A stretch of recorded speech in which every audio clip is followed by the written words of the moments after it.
Lah orang berilmu itu kemuliaannya nas, Kiai Suparman, jangan takut. Orang berilmu itu kemuliaannya dinas oleh Al-Quran, dinas oleh Al-Hadis. Sedang keturunan Nabi tidak ada nas Al-Qurannya, tidak ada nas hadisnya. Ini walaupun yang sahih, apalagi yang palsu kayak Balawi.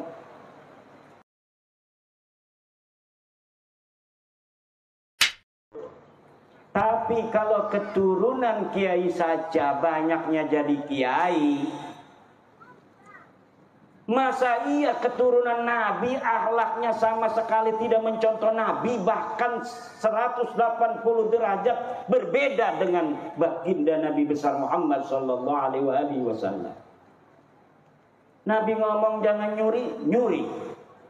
Nabi ngomong jangan mabok, mabok. Nabi ngomong jangan zina, zina. Nabi ngomong jangan memakan harta orang dengan batil. Dia colong HP orang, dia colong laptop orang. Teman saya ini kiai di pondok pesantren di Tangerang. Dia kalau ada tamu, kan orang namanya kiai, ada tamu itu dihormati. Kebetulan di mejanya ini ada laptop sama HP.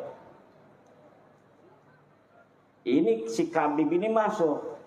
Ya, so ngomong begana begini. Minta duit. Masuk ke kamar kan mau ngambil duit. Pas masuk ke kamar, balik lagi ngasih amplop. Ini laptop sama HP hilang. Kayak Nur Samad.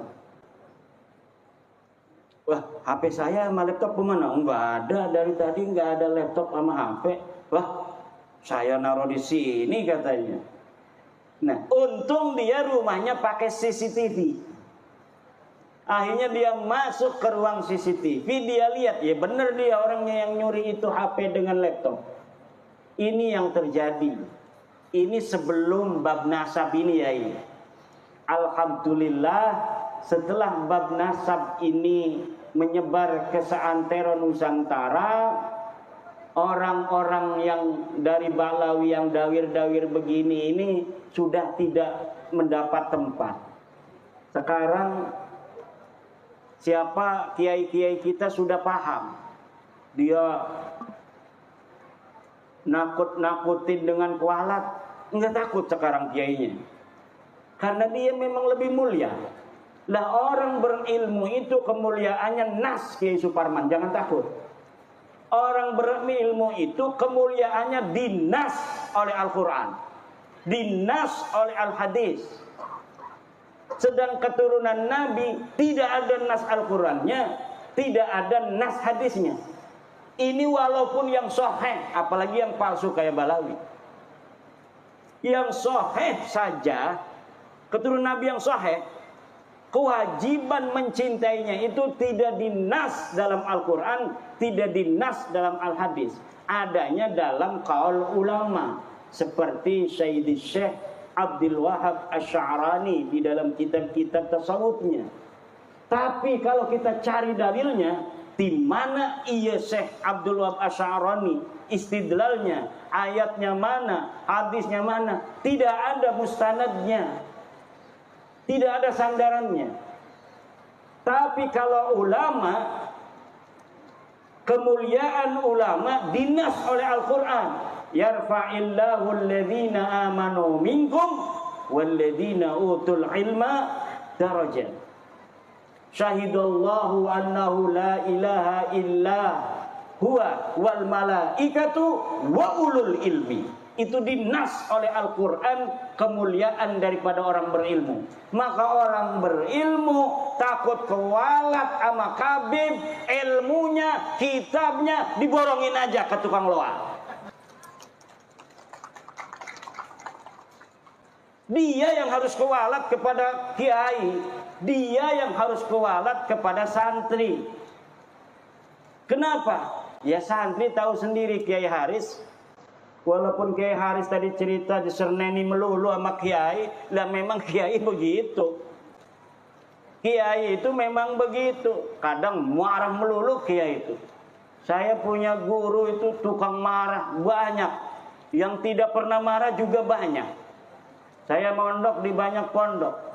Ini Kiai Mustafa ini teman satu pondok di Pondok Pesantren At-Thahiriyah. Kiainya marah melulu. Kiainya marah melulu. Mondoknya sama Abuya Dimyati dengan Abuya Suhaimi dari Kronjo, Tangerang. Tiga-tiganya tukang marah semua. Murid daripada Syekh Thohir Pelamunan. Jadi Syekh Thohir Pelamunan punya murid Abuya Dimyati, Abuya Hasuri, Abuya Suhaimi. Bikin pondok tiga-tiganya, itu kalau sudah marah, ya begitu. Tapi dimarahin Kiai barokah. Alhamdulillah. Saya pernah di setan-setan di babi-babi itu di pondok. Sama Abayai Hasuri. Barokah. Setan. Barokah. Alhamdulillah. Ya salah kita orang dimarahin itu karena beliau ingin kita belajar yang benar. Ingin kita khairan minhu. Lebih baik dari beliau. Setiap guru menginginkan santrinya lebih baik daripada gurunya. Itu ciri-ciri daripada keikhlasan. Maka saya aneh itu kepada kiai yang ketika santrinya membaca kitab-kitab nasab, kemudian menyimpulkan Ba'lawi bukan cucu Nabi, dia malah marah. Katanya siapa saja yang membatalkan Ba'lawi ikut kepada Imaduddin Usman dari Banten, maka tidak barokah. Waduh, ini apa namanya, ini bukan ajaran dari para ulama. Ajaran ulama itu ajaran ulul albab. Ulul albab itu Yai Haris.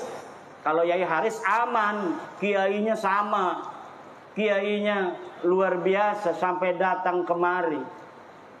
Ulul albab itu alladzina yastami'una al-qaula fayattabi'una ahsana.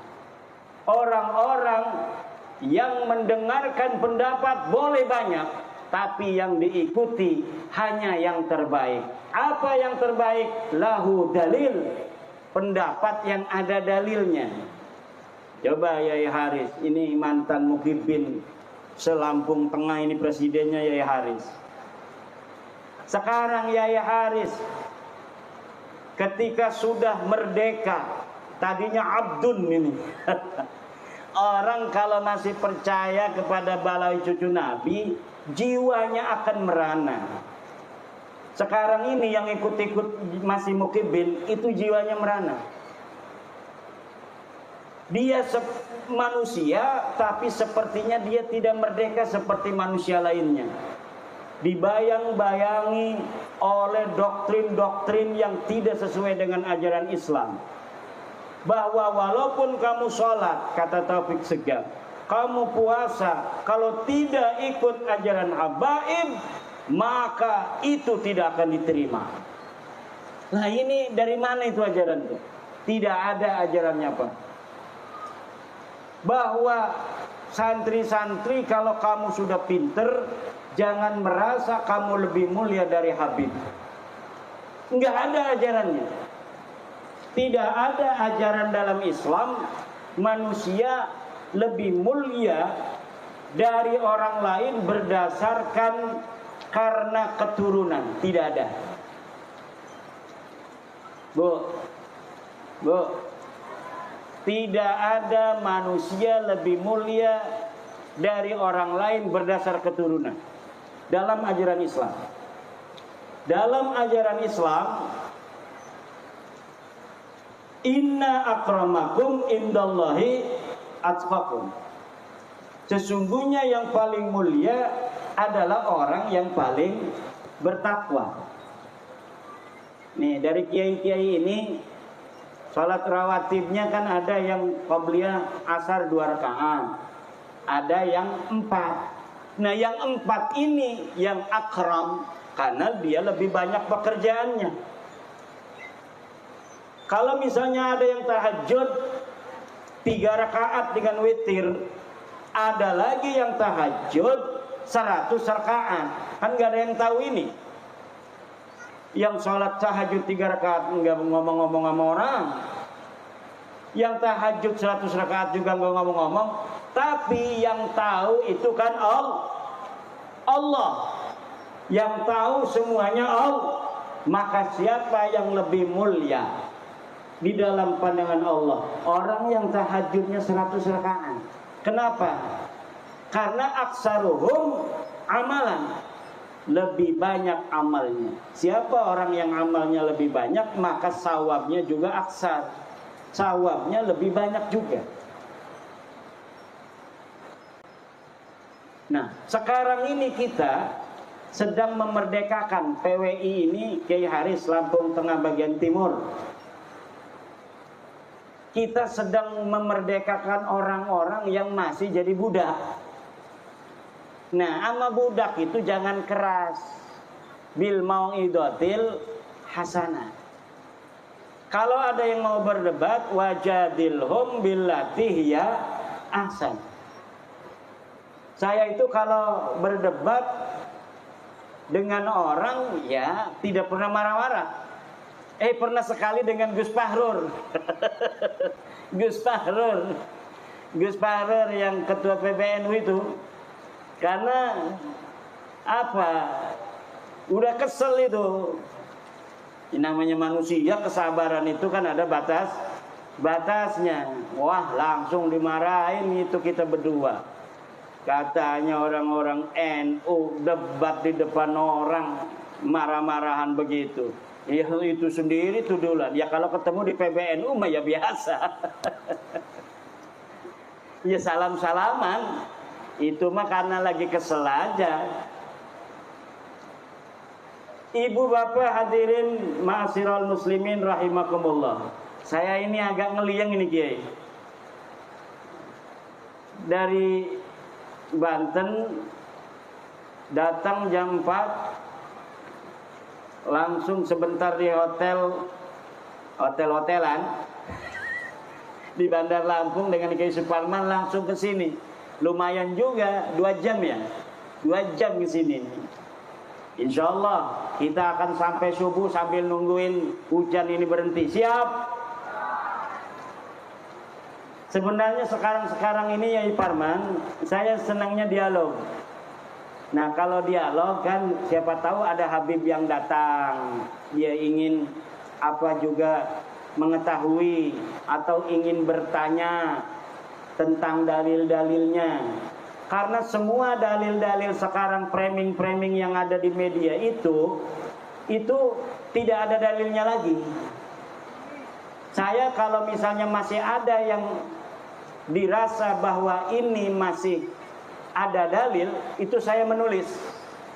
Tapi ini hanya framing-framing saja. Ada Roma Irama nangis sama Habib di framing, Roma Irama tobat. Roma Irama itu memang beliau itu wataknya begitu, itu watak orang Banten. Beliau ini kan masih keturunan Sultan Agung Tirtayasa.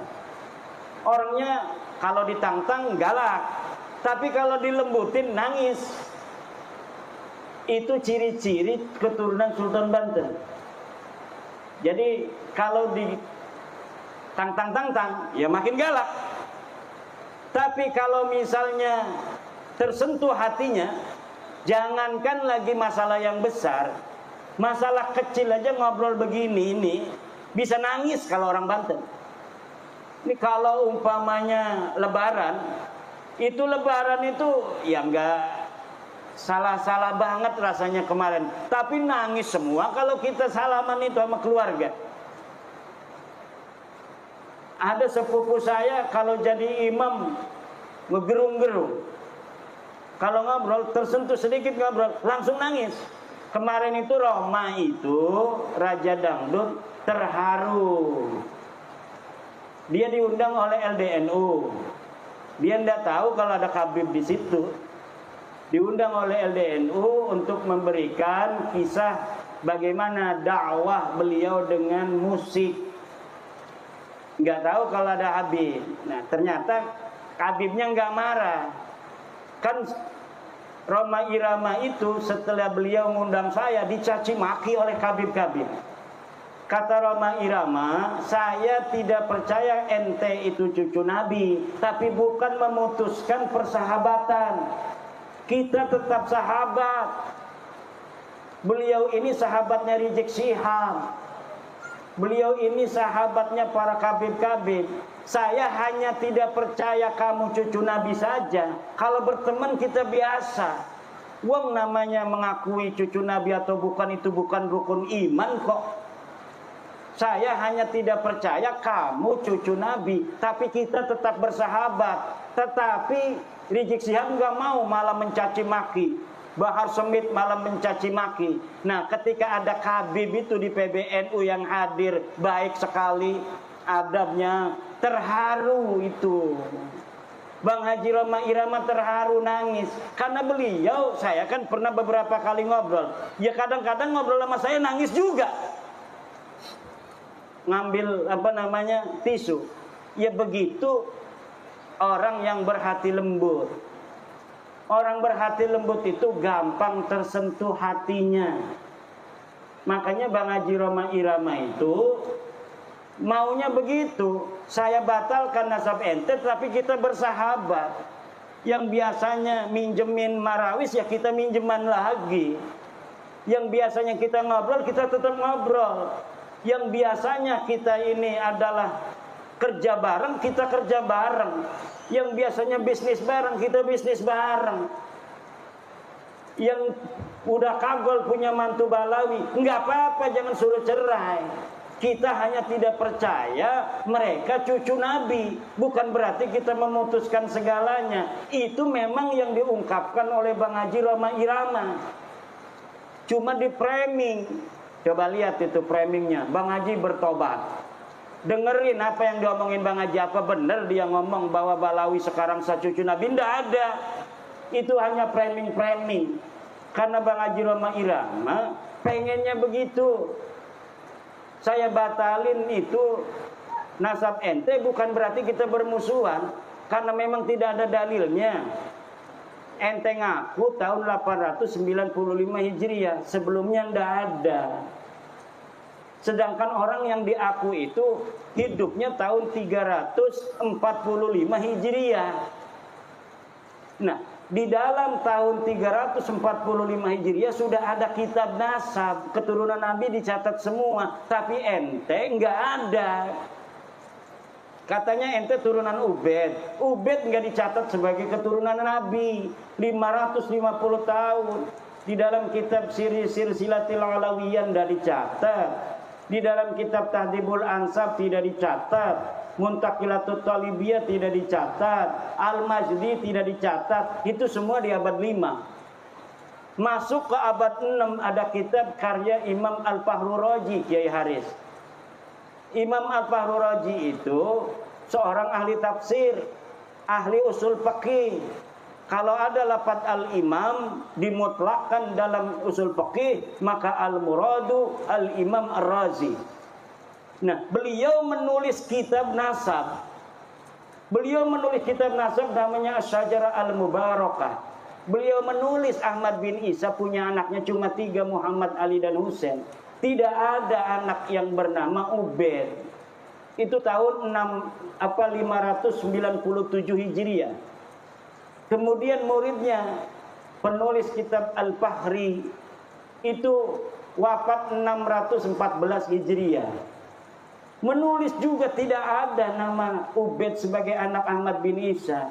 Kemudian kitab Al-Asili, kemudian kitab As-Sabatul Muson, kemudian kitab Umdatul Talib Al-Kubra. Semuanya tidak ada yang nulis bahwa Habib ini putune Kanjeng Nabi. Tidak ada. Lah lamun wis mekono niku premen kita arep dikon dipaksa-paksa ngakui. Wong kita wis ngedeleng kita belaka.